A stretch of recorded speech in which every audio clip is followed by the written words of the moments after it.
Okay, so this is going to be my review of Darth Vader and the Ghost Prison. This comes from the Dark Horse comics, so this is sadly not in canon, but after reading this I was like, God damn, I want this to be in canon, because seriously, this is one of the darkest stories from Star Wars I've ever written. Read. I wish I wrote this. Anyway, so this story is, like I said, from the Dark Horse continuity, and like I said, it is not just one of the darkest Darth Vader comics, it's one of the darkest Star Wars comics I've ever read. Yeah, so this story takes place 6 months after Revenge of the Sith. So, roughly 6 months after, and the Empire is still kind of growing. They're still growing, and they're bringing in new Imperial cadets. They are basically, we are basically following the character a cadet called Tome. Tome is a wounded, cadet. He was at a young age, he was wounded as a child during the Clone Wars, and he's really had it out for the Jedi, and is like a stout believer of the Empire, and everything that the Emperor stands for. Unfortunately, his teacher and headmaster of his school has basically wanted to create a coup that would try to overthrow the Emperor and kill him, as well as Vader and Tarkin, so he could become Emperor and, put the galaxy in a new way, because he is tired of seeing his cadets that he's trained getting killed over and over again. Now, in this continuity, you have to understand that in this continuity, we are seeing the rise of the Empire, but we are still seeing, like, Clone Wars era tech in here, as well as clone troopers. There are still several clone troopers still around. It's only 6 months. Of course, the stormtroopers haven't been properly put in use yet. So so that's where we kind of are, where we follow Tome helping Vader rescue the Emperor alongside a band of other characters. So in here, Darth Vader establishes why he's so badass. Keep in mind that Vader's only, Anakin's only been Vader for several months, and people know how to fear his power. We are also shown another character called Tracta. Tracta is he's kind of in the Star Wars comics, even Dark Horse, he wasn't used that much, but he's basically a cyborg who works for the Emperor, and he's like the Emperor's aide, and in here he assists Vader and Tome, saving the Emperor and getting him somewhere he can heal himself. Now you're probably wondering, well, how did Gredis, that's his name, Gredis, Commander, General Gredis and his cadets get so close to the Emperor? Well, they got him close for a surprise meeting showing off his new cadets, and Gredis activated a bioweapon, that basically melts you from the inside out the second you breathe it. And unfortunately, the Palpatine inhaled it, and the only thing that's keeping him alive is his connection to the dark side. The power of the Force is literally keeping this disease from killing him from the inside out. And he's weak, Palpatine is actually weakened. This is the first time, and one of the few times, we actually see Darth Sidious be vulnerable. We see him, in a state of vulnerability. And Tracta's like, dude, Vader, shut up, we gotta get him out of here. Because right at this moment, the Empire is still growing. The only thing and Tracta even says to Vader, the only thing that's keeping the rest of the galaxy in line is the fear of the Emperor. If he dies, we are fucked. So we gotta go. So Vader realizes that, okay, we can't, I will listen. And even the Emperor says, he's right, we gotta leave. So Vader decides there has to be somewhere where I can Palpatine, my master, can heal. So Tome and Vader go to the Jedi Temple, which in this continuity has been left alone. It's, it hasn't been used. It's empty. It is dead silent. No one's supposed to go near it. I actually like in the new continuity that Palpatine has made the Jedi Temple his new Imperial fortress, his new castle. Because of course he would do that. That would be like that's the ultimate fuck you to the Jedi Order. Is like, now I'm in your house. Making it my Imperial castle. What you gonna do? Oh, right, that's right. You're close to you're all extinct. It's fine. And anyone who's left alive is going to be hunted down by Vader and Inquisitors. You're just going to die of old age. It's no problem. I'm just going to use Yoda's tiny toilet now. Bye.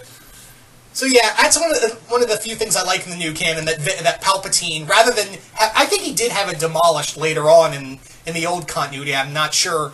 But yeah, I like in the new continuity that, of course, Palpatine would do something like that. He would make the Jedi Temple his new home.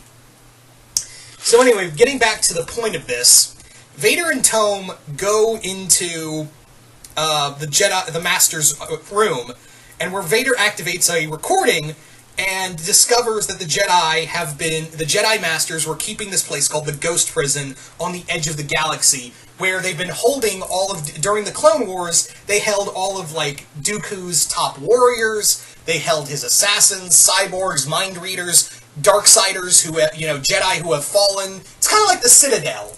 The Ghost Prison's a lot like the Citadel, only it's not Jedi-centric. It's not really, like, Jedi-centric, it keeps all of them there, and they've been and the reason why, and we find this recording, that Anakin is talking to the council, and he's telling them, look, I had lieutenants I captured from Dooku, and I want to know where they are. They've disappeared, and the Masters are like, no, fuck you, we're the Jedi Masters, you won't deal with it, you're not a Master.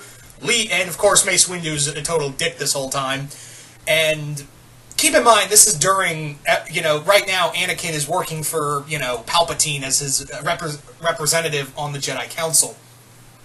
So, the main thing in here is that Vader discovers that, yeah, there was a prison, it's remote, it's somewhere, not even it's not even put on Imperial records. And Vader, when he discovers that basically the Jedi Order have been, they were throughout the Clone Wars, they were just hiding people, making people disappear and putting them in this prison, he loses his shit, like, big time. And it just strengthens his resolve of why he is so devout to the dark side now. And he's like, you guys people, these assholes, they claim to be working in the light, but really they're just working in shades of gray. They were no better than I was. So I'm glad I killed them all. So, this is what I love about this comic, especially revolving around Vader, Tracta, and Tome. The three of them are wounded in their own ways. They are all disfigured. Tome was wounded as a child when an explosion wiped out his family and he was left for dead. And it was the effects of the Clone Wars that his planet was sanctioned off, and due to Republic sanctions and, because of the Jedi, they were left to the mercy of the Separatists. And for Tracta, he was wounded he lost his eyes, he got new cybernetic eyes, and he got new cybernetic arms after a Jedi Padawan dropped a bomb in front of his face.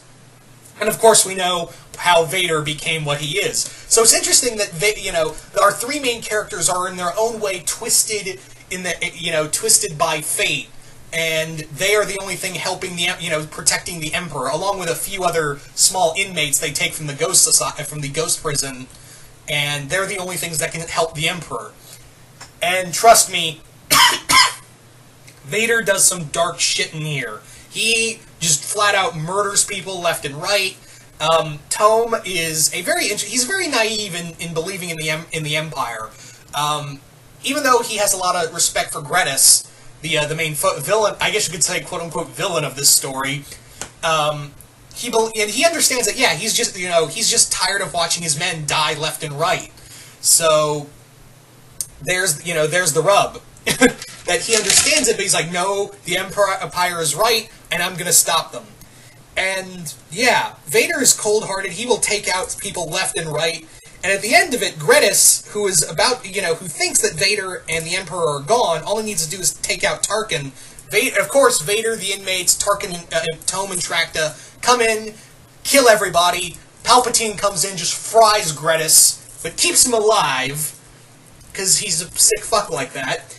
And Tome is rewarded for his bravery, and Palpatine is talking to Vader while Tome is getting, he hooked up with one of the inmates, and they're having a conversation.